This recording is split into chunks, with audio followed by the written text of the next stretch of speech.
para naman dito sa panig ng last shot Dubai. There's Aldea, Apigo, Bolivar, Malyari, and Rojas.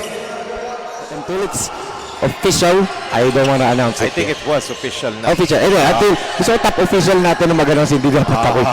Kasi the details sila nakakalamas. Look at the scramble right here. You know, these kids are very, very aggressive. Both ends of the floor, diving very hard, scrambling the loose ball. And ito, I just want to share the story na kinwento sa akin ni Boss Ray Alo no opening day. Ito dong last shot Dubai players. This is their first time going here, going home to the Philippines. Unang beses nilang makauwi dito. And their parents, of course, normally mga nandyan sa Dubai na Filipinos. And also yun nga isang karangalan na makauwi dito at makapaglaro for the country, di ba? Right. And ang sarap kaya nung gano'n. You are traveling, di ba? You're going home to your hometown and then playing basketball. But, you know, we are very fortunate that, you know, we are part of, you know, the life-changing events dito ng mga batang to because we are building players. We are helping them to build, you know. Good block right here for Ferrer. Welcome to my block party. Oh, that line. Take a look at that once again. Look at that. And Pero tres na naman dito, Coach Pancho. Again, iba yung mga daming shooters na ito ni Coach Jemprecor, ha? Yes.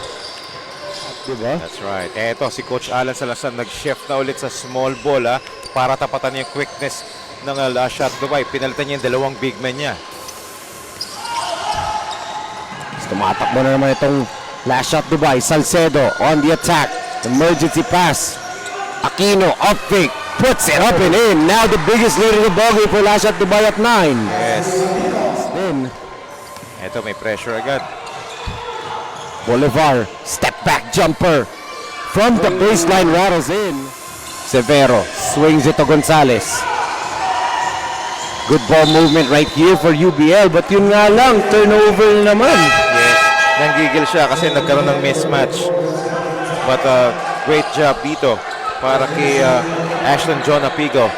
Holding his ground right there. Forcing a turnover. 4 points for himself that time, and more importantly for his team. That's why, you know, they're only down by just 3 points. 9 points kanina yan. Ngayon down to 3, 41 to 38. Timeout on the floor. We will be right back. Coach Alan again with another substitution. Oh, you know.